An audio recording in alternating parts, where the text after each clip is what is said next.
Hi, everybody. Continuing my tradition of having unbelievable guests on my show today, I've got Dr. Drew Pinsky, who's here to chat with me about all sorts of really cool things. How are you doing, Drew? I am good. It's such a privilege to be here. I could chat with you. This could go on for quite some time. We don't stop to it.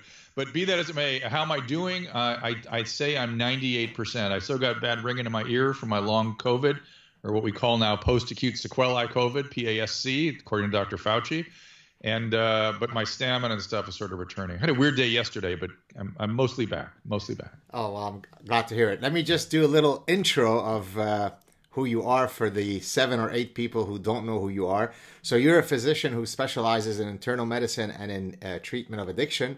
Yes. You're basically everywhere. There's nowhere where we don't find you. You're on podcasts such as Dr. Drew After Dark, The Adam and Drew Show. You also have live streaming shows such as Ask Dr. Drew and Those of Dr. Drew. You're a contributor on Fox LA. Sorry? Which you have kindly appeared on, which we appreciate very, very much. Well, aren't you sweet? You're a contributor on Fox LA with Alex Michelson, a regular host on MTV's Teen Mom. You're a regular on Dr. Oz show, and I didn't know this last bit. You were the eagle on The Masked Singer on Fox. How did that go, by the way? That was that was me having a little extra time. And let me just say, when I was a kid, I sung opera. And I saw the sign for that show the first season. I thought, I should be on that show. And so I talked to some people, and I was like, yeah, put me on that. It'd be funny. It'd be interesting. And I know Ken Jeong and Jenny McCarthy very, very well. And I thought, this will screw with them, and this will be fun. And it really was. Best produced per show on television. My God, the things they have to manage. It was fun, and it was an education. It was really interesting. Here's an interesting question since you mentioned Jenny McCarthy. So one of the official endorsers of my book, The Parasitic Mind, is Paul Offit, who was the bête noire of Jenny McCarthy, because Paul is a infectious disease specialist who was sort of the poster individual fighting against the anti-vaxxers. And of course, Jenny McCarthy was on the other side of that debate. Did any of these issues ever come up between you and her, given that you're obviously a physician? No, she and I have been friends. We were both on MTV back in the 90s, and that was well before she started talking about these things. And I have a deep affection for Jenny, and so we just avoid these things. We just avoid them, and we do great.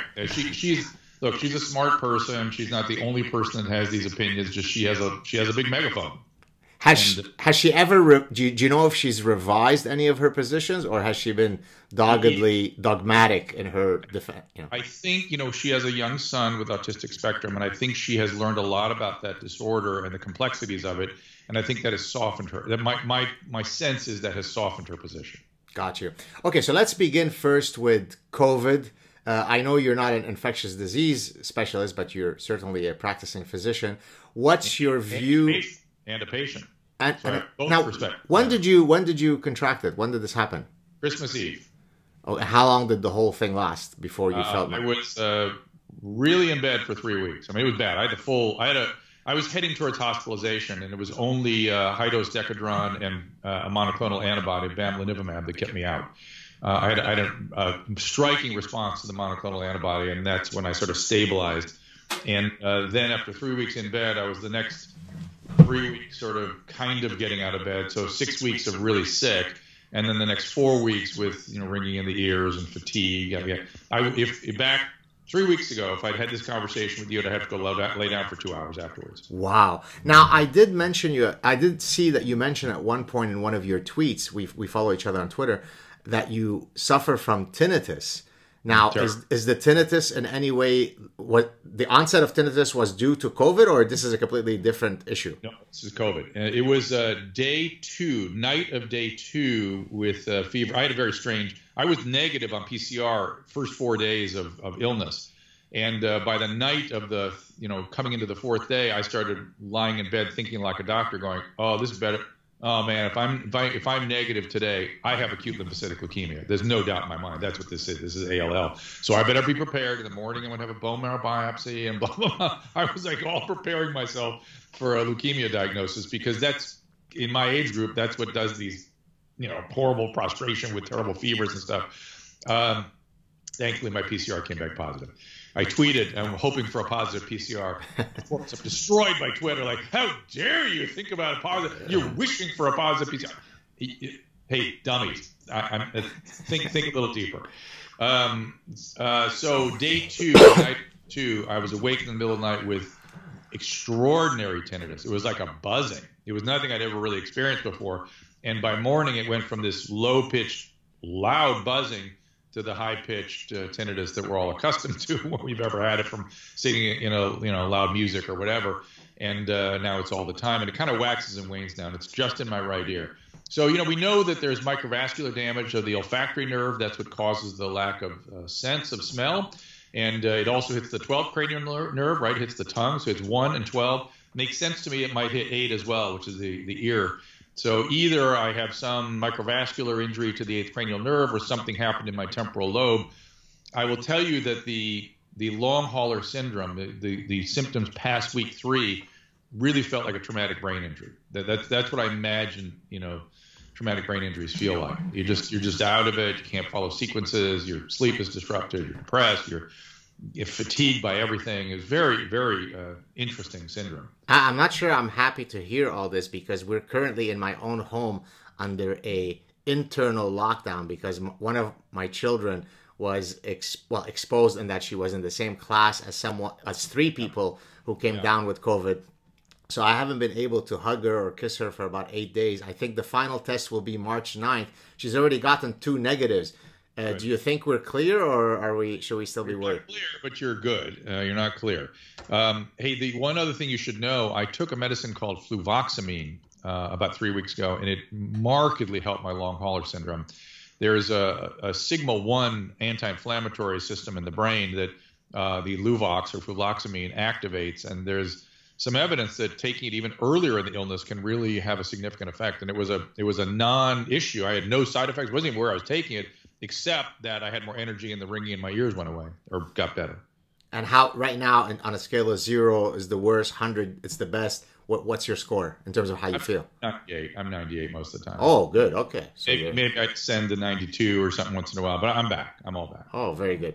All right. So what are your thoughts about I think the main issue that people would certainly like to hear about is how do physicians feel about the lockdown? Of course, you've got some that want to keep us in lockdown forever until there is eradication of every known pathogen in the history of humanity, and others who say this is insane. There are all sorts of other downstream effects. Where do you fall on that debate? I'm in the skeptical center, I would say, okay. In that I was doing daily streams and a daily television show addressing what was happening locally, particularly in response to COVID. And so I sat here as this whole thing evolved. By the way, I still have a little word finding difficulty left over from the COVID. And I originally got in trouble because I was pushing back very hard on the panic horn 1 year ago. 1 year ago, I saw the press using words like staggering and grim and just these incredible words that were gonna hurt people. I knew it was gonna cause a panic, and the panic could not be good no matter what the situation was. And I kept saying, whatever happened in Wuhan, trust the medical system, listen to Dr. Fauci, follow what the CDC tells you. I just kept saying that. Don't listen to the press. Don't listen to the government. This should be managed by the medical professionals. Let's hear what they have to say. Don't panic. The press needs to, I kept saying, press needs to shut up talking about it. And in retrospect, I was watching the policies of the Chinese Communist government and saying to myself, well, that what they're doing there does not exist in any infectious disease textbooks or epidemiology textbooks. They're doing something that has never been done before, has never worked because whenever it's done even locally, it doesn't work. So I don't know what they're doing. And in my instinct, I thought, are they hiding something? Because they're going so hard at it. Maybe they're trying to hide something because that's the only thing that explains what they're doing. And then as it came here, I watched as we then demanded the same policies, and I was confused. But I shut up at that point, and that was at the point Dr. Fauci said, this is not the flu. This is not like H1N1. This is like something different. I adjusted my priors. I was wrong, thinking it was like a bad flu. It's different than that. It is different. It's just a false comparison to push it up against influenza or H1N1. And I adjusted my priors, apologized for getting things wrong, and kept learning just like the rest of us about what this thing is and what we need to do to it. But I was due for it. But I remember sitting there when Governor Newsom here in California shut the whole state down, and I thought, well, that is excessive. But as a good citizen, I'm going to support him because we really don't know. There's a lot of unknowns here. So I'm going to be a good citizen. I'm going to support his decision. He's preparing for the worst. He's bringing in a Navy hospital ship. Okay. I guess if I were in his position, preparing for the worst is an okay thing. I'm going to support this guy. And then fast forward 3 days, somebody from the school board came onto our program and said, we're shutting the school down. And literally I sat there and I said, and on television, I said, did a doctor make this decision? Did somebody in the CDC tell you to do this? What are you doing? We think it's the right thing to do. All right. So there we were. That was my position. I was a willing citizen, a good soldier. And as this thing dragged on, it became increasingly clear that these were, I don't want to call them bad policies, but excessive. And they were not based on a good risk-reward analysis. And the consequences were clearly accumulating and going to be awful in terms of mental health consequences, drug overdoses. We hit 90,000 in this country already this year. I don't mean in 2021. I mean in the last 12 months. Suicide up. Distress in the 8 to 15-year-old population is through the roof. Social phobia now is massively increasing in young people because why? They're supposed to be developing their social skills. We give them no opportunity to that. And we tell them every person is going to kill your grandmother. Stay away. So I can't imagine a better recipe for social phobias, social anxiety disorders. So anxiety disorder, I talked to a friend of mine who's a psychiatrist. I was thinking about this this morning. She sees a lot of young adolescents and children and in this across the spectrum socioeconomically. And I say, what are you saying? She goes, anxiety, depression, anxiety, depression, anxiety, depression, anxiety, depression. I go, yeah, that's what we've done. That's what we've done to young people. Good job. Well done. And then no pulling back from these policies that seem excessive. I don't blame them. Look, we were all learning, we were all guessing, lots of bad moves were made. But the inability to adjust course to me is just astonishing. Right. That's the part I'm back to shaking my head about. I think when we look back on this, school closure will look to be the most serious misadventure of the entire affair. I mean, we've been fortunate in where I live in Montreal in that our children have had access to in-person education from the start. Look, pretty much all countries, the worst I can find out there is a 2-month closure in certain parts of Europe. Nobody closed down for a year and a half like we did. And now we're fighting teachers' unions who don't want to go back to school to work. Of course. It's astonishing. Of course, you say. I'm astonished. I am astonished. You mentioned Dr. Fauci. Now, I'm looking at this from the outside. I don't know him. I've never interacted with him. I get that, but certainly as a psychologist and as a behavioral scientist, you'll get the gist of my question. I feel as though Dr. Fauci is really, really lacking on epistemic humility in that now, you might argue that many physicians lack the module in their brain where epistemic humility is triggered. But it seems to me that Fauci kind of revels, and I understand that I don't know if you know him or not, and I understand you want to be diplomatic. Well, this is a great question. Revels in what? Well, he revels in, first, the attention, and there is no feedback loop in him where he says, you know what, let me be careful here in not saying this or saying that.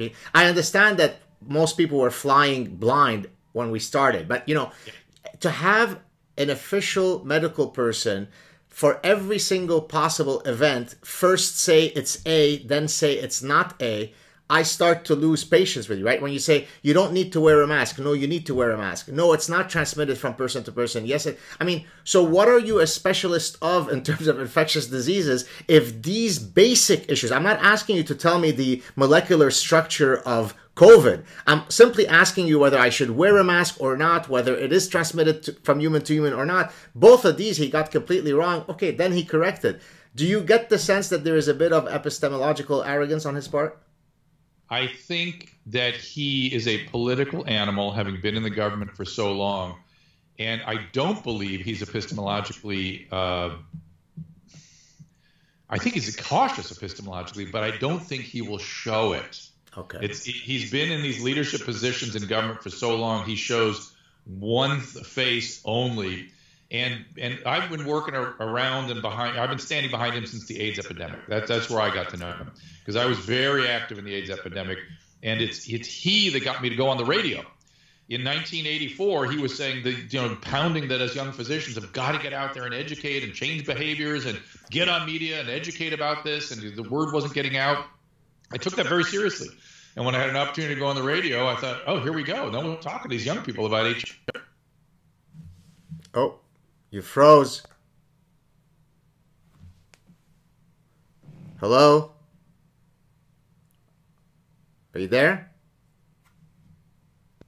And that sorry, Drew. That was him pushing. Drew, hold on. You completely froze for about a minute. I need you to go back to when he was trying to get young physicians to go into the field. Could you repeat from there, please? So I was working deep into the AIDS epidemic in the mid '80s, and he was my North Star. I advocated he should be everyone's North Star in the COVID epidemic as well. And as such, he was urging young physicians to get out there and educate and change behavior, because it just wasn't being communicated, particularly to young people. I took that very seriously. When I had an opportunity to go on the radio, that motivated me. And, we weren't even calling it HIV yet. It was HTLV and then HTLV3, and we just stopped calling it grids, and the term safe sex hadn't been coined yet. But he had never. And so what I know about him is he is extraordinarily consistent, but the face that he shows is very conservative. He will never speculate beyond. Wouldn't say worst case scenarios, but likely bad outcomes. Right. He presents that, because I remember in the AIDS epidemic, he said there's going to be 2 million dead, unless under his breath to us, he'd say 2 million people are going to die, and then to us would say, unless we get out there and educate, really do the right thing, then we can get this thing down. So that's kind of the way he operates. Got you. All right. I was going to ask next about your addiction work, but before I do that, since we're talking about different specialties in medicine, infectious disease, and so on, and as somebody who studies decision making, what is it that caused you, out of the whole buffet of possible specialties that you could have gone into, why did you choose the particular one that you did? What was your mechanism? Yeah. So I've seen my peers use lots of different mechanisms. Some of them are mysterious to me. A lot of it sometimes is they had a thing in their head of what they wanted to be. Sometimes it's they want to make money. Sometimes they like the peer group, which is always that was a surprising one to me. A friend of mine who became a urologist said, I loved urologists. They seemed like nice guys. So I went with them. For me, I loved medical training. It was one of the most, up to that point in my life, it was one of the most thrilling things I had done. And so every rotation, except pediatrics broke my heart. I just couldn't do it. Except pediatrics, every rotation, I wanted to be that. I wanted to be a neurosurgeon. I wanted to be a gynecologist. I wanted to be a general. Every rotation, I thought, this is it. And by 8 rotations in, I was starting to get confused. Like, I want to do all these things. I got to make a choice. And the last rotation I did in my 3rd year was general medicine.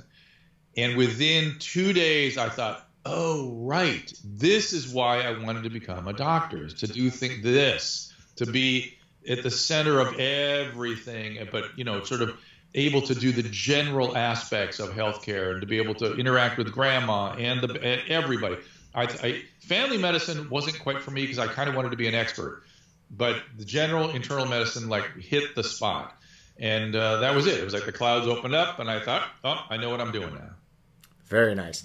Now, so next question is, there's a great study that I actually cite in the Parasitic Mind where researchers had looked at the political affiliation of physicians based on their specialties. Oh, right? That's interesting. Yeah, isn't that cool? And so I'm just going to give you the main ones at the two ends of the continuum, and then just ask you to weigh in on this. So when was this? That's another important point. I'm going to guess. I mean, I'll pull out the reference for you and I'll send it to you privately. But I'm going to say about 3, 4, 5 years ago, something to that effect.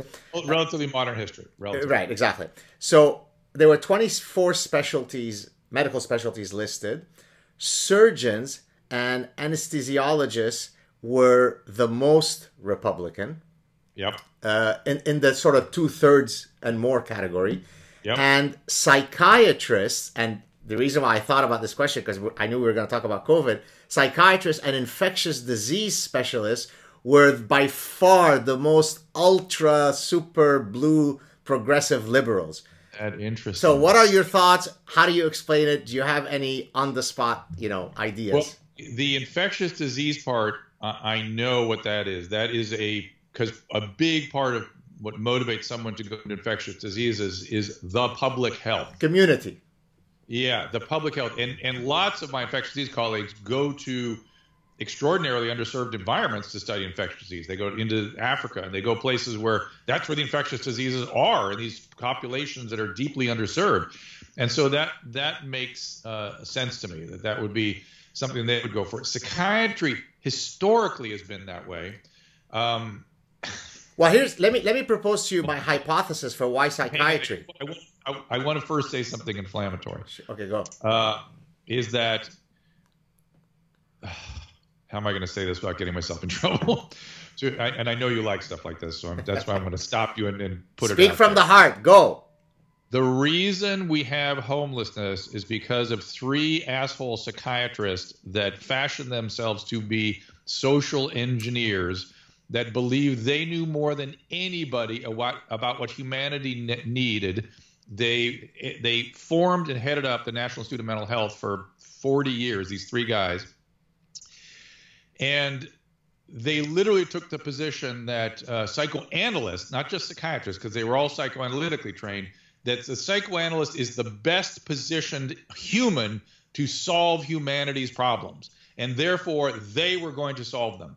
They were narcissistic, grandiose, pathological persons who, just because they were psychoanalysts, and by the way, one of them was like an entomologist by training, and the other was they came out of disciplines that weren't even medicine, but they became doctors, but very quickly went into psychoanalysis.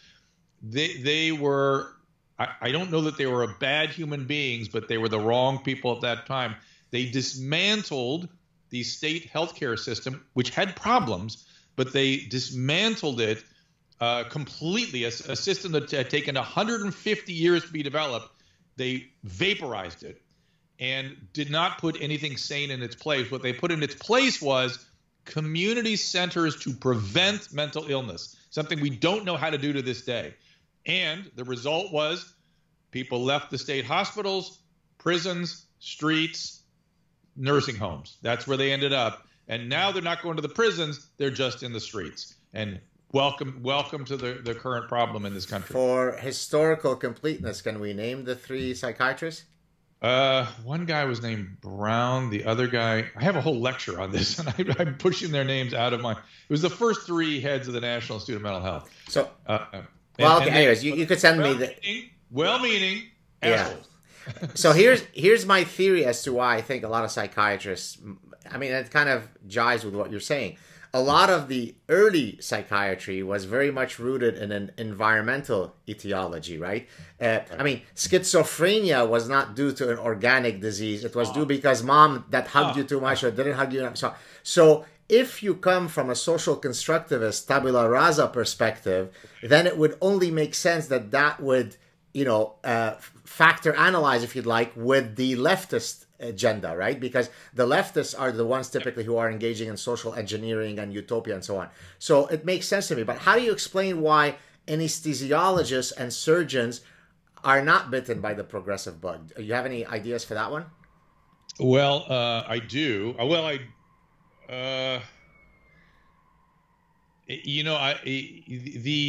would only say that group in the surgical suite, they tend to be individualists. Yeah, they tend to be autonomous. They tend to, and it's really interesting. I saw this writ large during the COVID epidemic. One of the things that I learned from the COVID epidemic is that medicine has become ossified because most general physicians now and ER doctors work for corporations or large hospitals.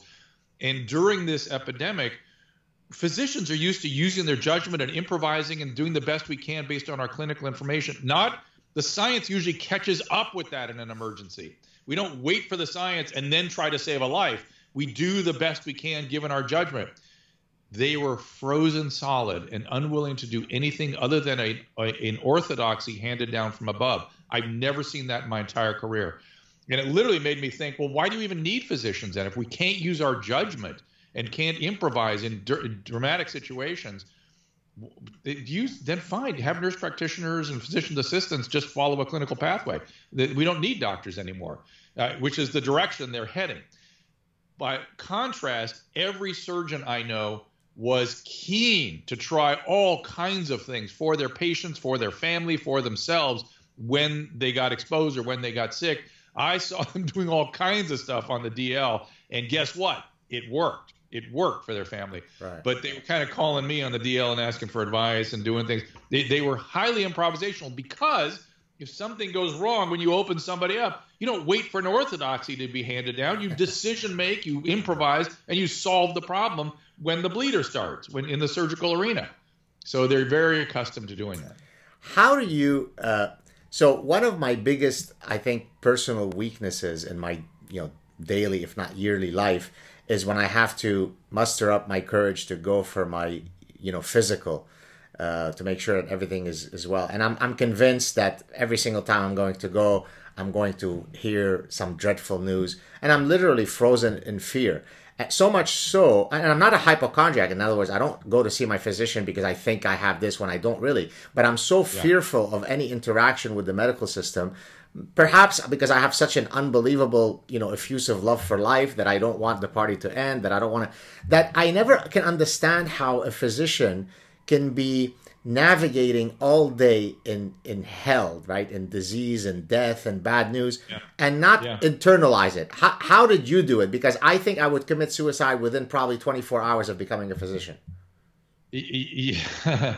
It's sort of like, I equate it with like what an ambulance driver or a paramedic must experience, which is, those people are sort of mystery meted too, because out in the field, it's like out of control. And that, to me, once they get to me, I've got a controlled environment, I have resources, I have technologies, I can do stuff. And that's my point.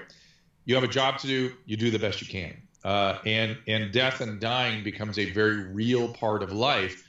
And by the way, if you've actually done the best you can, that's the best you can do. And the idea of disease and dying can be, this may be too strong a word, it certainly becomes a part of life, and it can be sort of celebrated as a part of life. In other words, it's such a distinct reality for me. When I was working 20 hours a day, death was at least twice a day affair. I mean, it was constant. And being able to incorporate that into the narrative of life and understand it deeply and to see it in all its permutations, that's kind of glorious. And when I'm lucky enough to help people have a dignified and a celebratory end after a long life, that's good. I'm happy for that. And that's more often than not the situation I'm in. Well, hats off to you for doing it, because I certainly couldn't. At one point, I thought about whether I was interested in going into medicine. I just thought I just didn't have the right personality for it. You could always do dermatology or ophthalmology. You could have done that. Well, melanoma, that seems pretty serious. Yeah, listen, when I first started doing medicine, I thought, when everyone else is done with them and it's time to die, they send them to the internist, because everybody else wants to fix until they can't do anything. Then they're like, okay, go see your doctor. And that was happening a lot. And I was like, wow, we're the ones that have to deal with this end of life stuff and the family and everything that follows. And I got pretty good at it. And I got to accept it. And then, I had this very extraordinary experience. I have an experience in medicine that I'm not coming across other physicians that have had this experience that I had. I was working 20-hour days for 15 years, and half the day was in a hospital or in a medical clinic, and the other half was in a psychiatric hospital. And so I got to see the full spectrum of the human experience in a way that very few people do. That psychiatric piece, I thought I understood that when I started working at the psychiatric hospital. Oh, no, I did not. And now, having worked there for 25 years, I know enough to call a psychiatrist to make the decisions, because they have specialized training that I do not. I understand what's going on now, but I want them to make that decision. Because, look, you go to a doctor not for their fund of knowledge. You go to that physician for their decision making. That's why you go. Their judgment, because you have he or she has seen whatever you're coming in with many, many, many, many times, maybe hundreds of times. What you want is the right call for you. Right. You want somebody to apply great judgment. And people don't understand that. They think it's about knowledge, or because they're just coming across it on their Google searches. We've been working with You Just Google Search for decades and seeing it in all its manifestations in a clinical setting. Well, you just mentioned psychiatry, which is a great segue for my next set of questions dealing with addiction. But let me set it up for a second, okay? So in my own work, in two of my earlier books, I have chapters where I look at the evolutionary roots of dark side consumption. And so let me give you an example of a dark side consummatory act. Pathological gambling, eating disorders, pornographic addictions, excessive risk-taking, things that when you engage with them result in deleterious consequences. But I try to look at the underpinnings, right? Why do you engage in these maladaptive behaviors if you're supposed to be this ultra-adaptive creature, right? And so in doing so, I contextualize what I was doing vis-a-vis the traditional social science model, which argues that everything is due to social construction. It's right. So in psychiatry, psychoanalysis it's all due to the schizophrenic mother, right? Yes. So if we now apply the tension between, so in psychiatry, it's either heavy pharmacological approach versus heavy environmental approach, where of course the correct answer is somewhere in the middle. In the addiction field, where are we in terms of assigning weight? And I understand it varies depending on which addiction you're talking about, but in terms of assigning an etiology to nature versus nurture. And before you answer, an example of nurture would be, it's because you've had childhood trauma that resulted in you now becoming a meth addict, right? Nature would be, look, there are simply physiological mechanisms that if you take this drug, it will trigger your pleasure center, and you go down an infinite loop of seeking that pleasure. So where are we in the addiction story in terms of this debate? All right. Let's define, again, the terminology is all over the place, right? Because the DSM-5 now has substance use disorder. You're not allowed to use the word addiction and all this craziness. Let me I like to think very simply. Addiction is a syndrome. Essentially, it's like all illnesses, it's a complex relationship between the genetics and the environment, right? That result in pathophysiology. The pathophysiology is reflected in signs and symptoms. The signs and symptoms follow a predictable pattern. We call them natural history, and we can alter that natural history with something called treatment.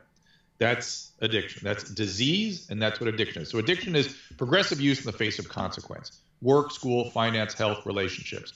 And in my experience, denial is always a big feature of that, but that's a sort of a separate topic. But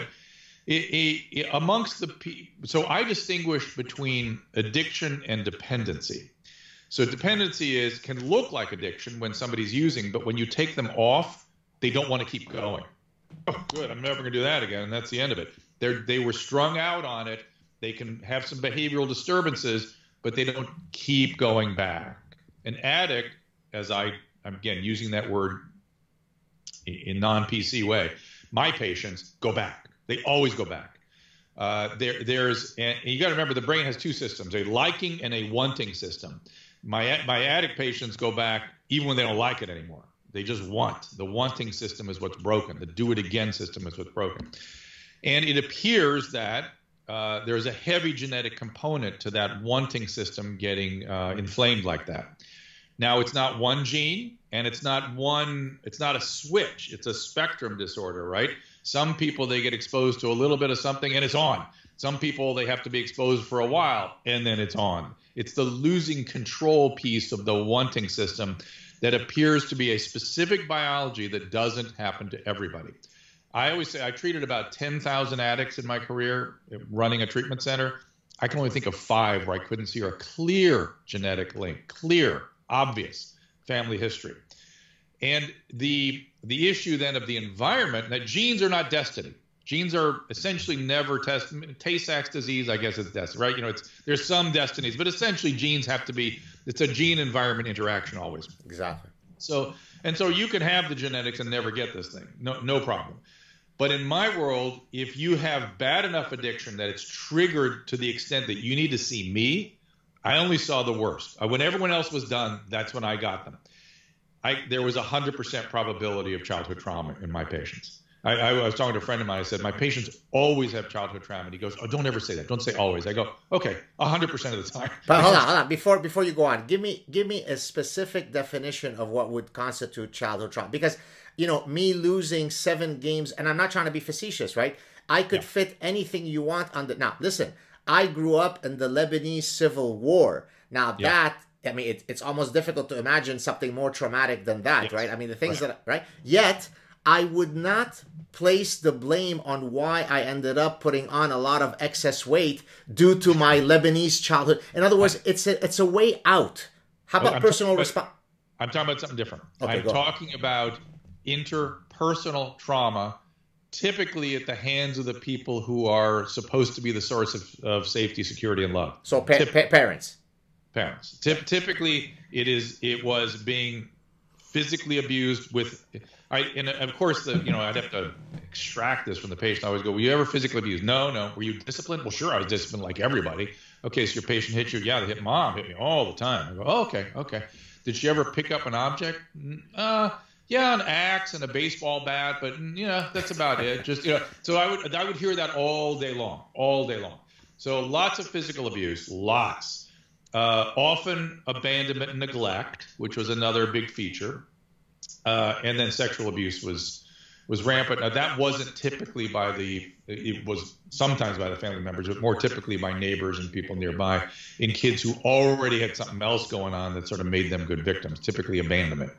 So I saw lots of abandonment, lots of neglect, lots of sexual abuse, and lots of physical abuse. And I've studied so my patients were hitting adolescence unregulated. They were unable to regulate their emotions. Emotions were too long, too prolonged, too intense, too negative, and they'll tell you that drugs saved their lives. It made it possible for them to regulate, so because they had no internal resources to regulate, they were reaching outside of their body to regulate their emotions, and then they triggered this thing that I call addiction.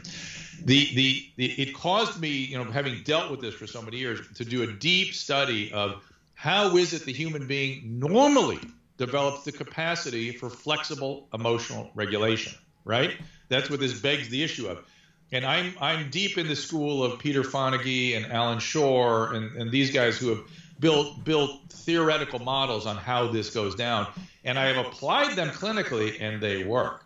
So, if you study that stuff, there's some reason to believe it might have some utility.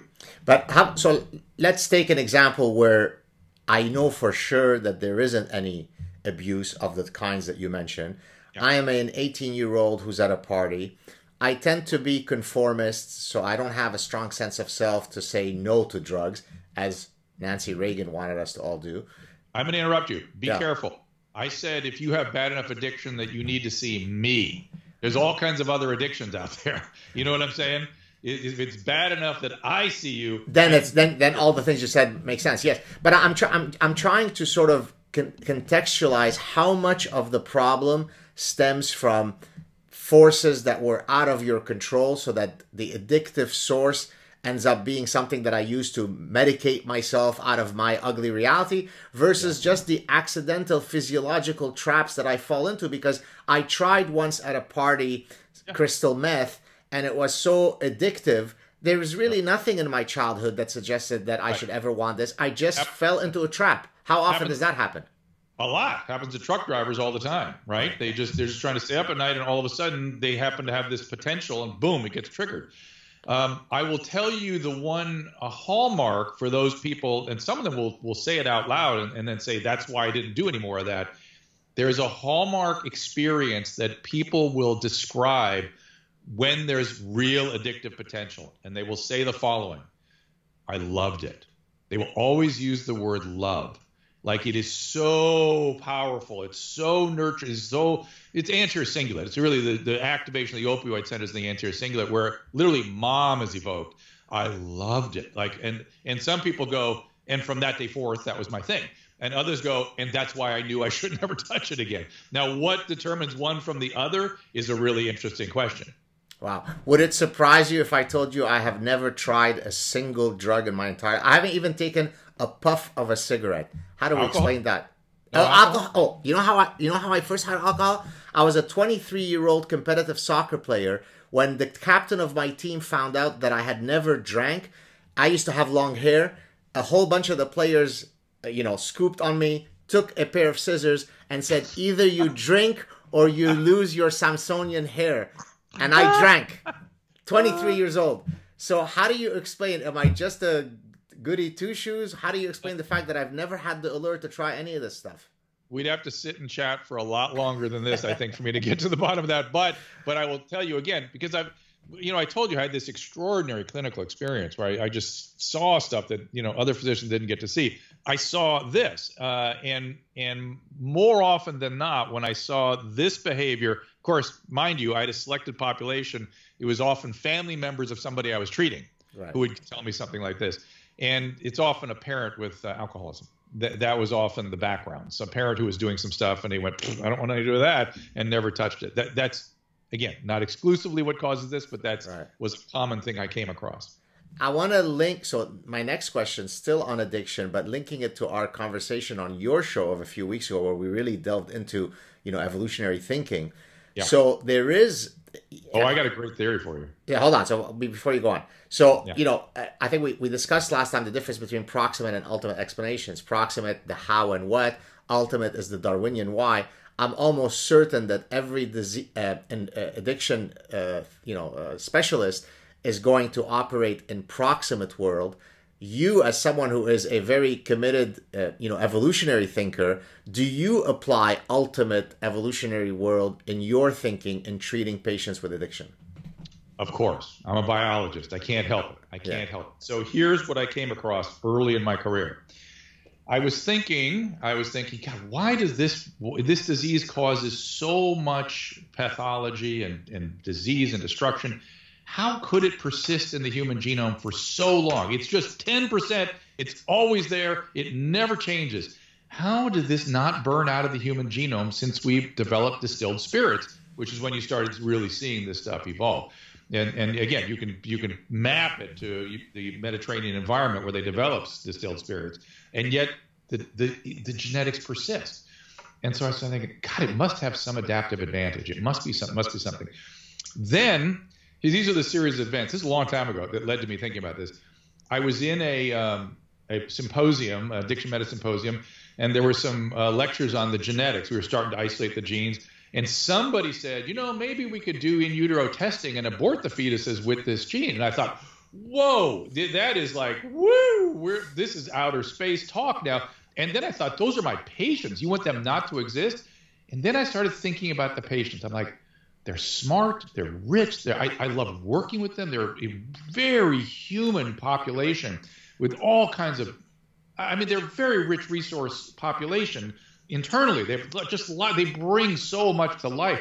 And I thought, wow, I wouldn't want to get rid of that. They behave like assholes when they're addicts. Don't get me wrong. But there's a lot of stuff that they had that I could appreciate. And it's one of the reasons I enjoyed restoring them to life, because there it came back, Fast forward about 2 weeks, I'm watching the movie Braveheart. And in there, they portray very clearly that 10,000 Scotsmen go into battle, 10 survive, clearly the alcoholics. And I thought, oh, that's interesting that they have a point here. So I went back. I was giving lectures to large groups of addicts every week. And so I went back to the audience and I said, what would happen to you guys if a bunch of Huns came over the hill right now? And because in my mind, I'm thinking I would run and hide. And they all, to a person, they would just go, I'd grab something and I'd run right at them. I'm like, you really would do that? I go, well, how about a bomb went off in the parking lot? I'd go right into the bomb pit. I want to see what's going on. I thought, oh, that's different. That's a different biology. The evolutionary roots of liquid courage. Well, evidently, if I'm in a battle with a bunch of Huns, running and getting a spear in my back is less likely to survive than grabbing a sword and going at it. Right?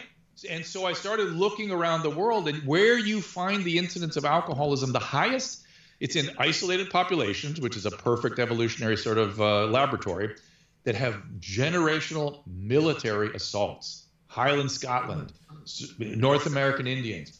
certain parts of Central Europe, multiple generations of military-style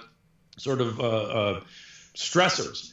And I found out subsequently that parts of the military will seek out non-using addicts and alcoholics for fighter pilots and things because, and I would ask the patients, I go, what happens if you were behind a plane and, a couple of Russian MiGs would come after you? Oh, that'd be awesome. They make great shortstops. They make great extreme athletes. Everything slows down for them and they're at their best when they're in extreme circumstances. I'm going to tell you that was, by the way, fascinating. I'd love if the stuff about the military, the links between military societies and addiction or alcohol, if you could send me the link to that, I would love to share that with my audience. And narcissism too, apparently. Beautiful. It was a friend of mine who used to work for the military. I had an old-time psychoanalyst I used to work alongside of back in the early part of the 2000s. He was the one that told me that. So I don't have an actual resource. Okay. They said they used to send him in. He used to go in to make sure they weren't so narcissistic or so prone to using that they would spin out, that they could really rely on them to stay within the military discipline. Very nice. Well, along the same lines, I reviewed a paper a few years ago. I used to be the associate editor of a journal called Evolutionary Psychology. And I had reviewed a paper that looked at binge drinking as a costly signal. Now, I don't know if you're familiar with do you know what Zahavian signaling is? It might. Okay, yeah. No. So Zahavian signaling is the following concept from evolutionary biology. So if you look at the tail of the peacock, I do know what that is. Right. Yeah. So it couldn't have. So let me just mention it for the. It's why young males go climb trees and beat them. Exactly. That's why we have jackass movies and things like that. Exactly, because for a signal to be honest that others can't mimic, it has to be handicapping. It has to be costly. Otherwise, we could all imitate it. If all it takes to impress the ladies is to do 10 push-ups, that both you and I will meet that standard. But if we need to jump off a cliff that's 100 foot high, then we will quickly assort between the losers and the real tough guys, right? And so in that case, they were looking at binge drinking, which could lead to addiction eventually, as a form of Zahavian signaling. So here's a very interesting application of a deep evolutionary biological principle to stuff that you would be interested in. Yep. Makes perfect sense to me. As a biologist, it just immediately clicks. Like, makes perfect sense. I actually loved how last time when we were chatting on your show, you said, I can't help but view everything through an evolutionary lens. I said, you know what? I'm going to really like this guy. I think we're developing a bromance because that's exactly how I live my life. When you're trained as a biologist, look, when I was deeply into my biological training, when I would ask a question, why did this happen or what's happening here, I'd always put an evolutionary frame on it. But it's more than your biologist training, because you could be a biologist completely steeped within proximate world, right? Yeah, you could. Yeah, you're a cellular bio. You know what? I went to a liberal arts college. I know that's what you said last time. Exactly. Yeah. Okay, let's take it a bit more personal, away from some of the medical stuff. Okay. You're both obviously a well-respected physician, but also a very popular, media personality. If I put a gun to your head right now and said, you've got to walk away from one, you can only do the other, what's it going to be? If you had asked me prior to 2010, it absolutely would have been media, no problem. You would leave media, or you would go to media? Leave media. Okay. I would leave media, no problem. I was... For those years, I was sort of a reluctant media participant. I was like, I'll do this. I enjoy it. It's nice. It's interesting. I think I'm doing something good, but leave me alone to practice medicine. It was my constant, leave me alone. You want to do a TV show? All right, I got Friday afternoon. Otherwise, forget it. I'm not going to do it. In 2010, I suddenly found myself doing a daytime talk show, an evening talk show, celebrity rehab, a nighttime radio show. And I looked in the mirror and said, okay, you are officially doing television now. Are you ready to kind of let some of the medicine go and start to focus on this and see if you can really make something out of it? And it took me a few years to really accept that decision, but I'm there now. So now I have really shrunk down the medicine, and I would let the medicine go, but I would lose a huge piece of not only who I am, but what I have to offer.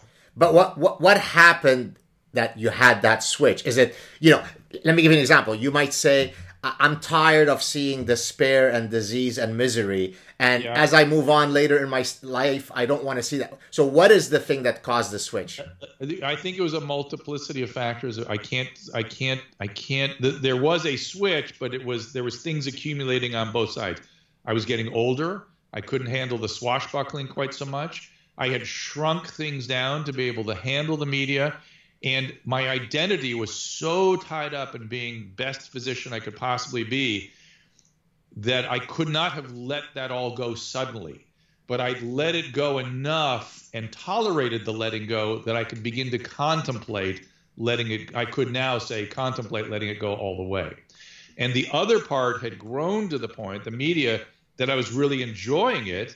It was fun. And it was literally like I'd said to myself, all right, you've done this part. You've done it. You don't have to keep doing it. Maybe there's something else you can do. And I like doing different things. I like creating. And so I sort of let the one take over and let the other one kind of fall back. But I couldn't do it fast. I had to learn to tolerate it because, again, my whole selfhood and my sense of purpose was very tied up in being the doctor. I mean, the reason why I asked the question, because I can draw a very, very powerful personal analogy. Replace physician by professor, and now you have me facing exactly the same pulls that you are. Being a professor is in my DNA, yet as I get older, the slowness of academia is getting to me. I could get on a show, with you or Jordan Peterson or whomever, and by nighttime I have 1.3 million people who have consumed this really valuable information, or I could be preparing the exam that takes me 6 hours, which will only reach 20 people. And I'm not denigrating it. Being a professor is part of who I am, but I think I'm getting to the point where I'm facing a similar kind of bifurcation as the one that you faced. Yeah, and you strike me also as somebody that not only enjoys this process but enjoys creating, and that creative piece is what's getting scratched the most these days. And so here I am. I still don't let medicine go entirely because I just feel, first of all, the identity stuff is profound. But more importantly, I got to keep my hand in there just to hear and see and know what's going on. Otherwise, I start to drift away completely. And things are, you got to be out there taking care of people to really understand what's going on. Got you. Last question, Dr. Drew, because your wife warned me that you have a hard stop in about 8 minutes. So we'll do one more question and then we're gone. And of course, we'll have you back again anytime you'd like to come back. All right, let's do it. Okay, so one of my former professors in psychology at Cornell, his name is Tom Gilovich, he wrote a fantastic paper, I think over 20 years ago now, where he looked at the psychology of regret, and specifically the regret of action versus the regret of inaction, right? I regret that I cheated on my wife versus I regret that I never pursued dancing. And it turns out, you may be surprised by this, that the greatest source of regret for most people is due to inaction, not to something I did, but something I didn't do. So let me turn it to you now. I'm your psychoanalyst. You're sitting on my couch. What is the greatest source of regret for Dr. Drew? Well, it's funny. Back to this creative impulse, I would not have answered this. I'm very lucky that I don't have a lot of regrets. I really, everything's been as kind of a navigation, and I feel extremely privileged and grateful. I get to do interesting, creative things with no other goal than doing good. I mean, how much better does it get than that? It just doesn't. But in terms of regret, as I was lying there sick, this is really funny. With COVID, I was really out of my mind. And all I could do all day was sort of look at TikTok and just scroll through TikTok. And time would pass and I'd have no idea. And I have a musical part of me. I sung opera when I was a kid. I played piano when I was a kid. And I always think, not if only, because I was never that good. But I regret that I can't do what I used to do. I regret not doing a little more with it. But here's the funny part. So as I was scrolling through TikTok, I became preoccupied with pianists that were posting stuff and tap dancers. And I wanted tap dancing got me, but I was like, God, I should have kept with piano. I really wish I kept piano, and I should get a pair of tap shoes. I think some of the tap thing was I was motorically, my motor system was off. from COVID, and I was thinking I gotta do something to get my legs back under me, quite literally. What? So I have recently felt some profound regret on the musical front, that if I should have kept playing the piano, I would love to have it. And I have a son that's a consummate piano player, and I envy what he's got. So I'll end it on this note. It looks like we just psychoanalyzed the reason why you appeared on The Masked Singer. Yeah. Oh, that's not. It's psychoanalysts figure that out. Forget about Dr. Freud. Talk about Dr. Saad. Yeah, it was. I used to sing. I saw an opportunity to sing, and there's a whole story attached to that. It turns out I got some pathology in my vocal cords, which is why I can't keep doing the things I used to do, and we had to rehab and adjust, and there was all kinds of stuff that went into that little performance on The Masked Singer. But you get a little depressed, as you lose things that you have. It's almost like if you were an athlete and could do stuff before you can't do. It's a little depressing. You regret not having that anymore. Dr. Drew, the hour flew too quickly. We'll have you back on again. What a pleasure to speak to you again. Thank you for coming, and I'll talk to you soon. Thank you so much. I insist we talk soon, and I insist I come back, and let's get deeper into the evolutionary biology next time. I look forward to it. Cheers.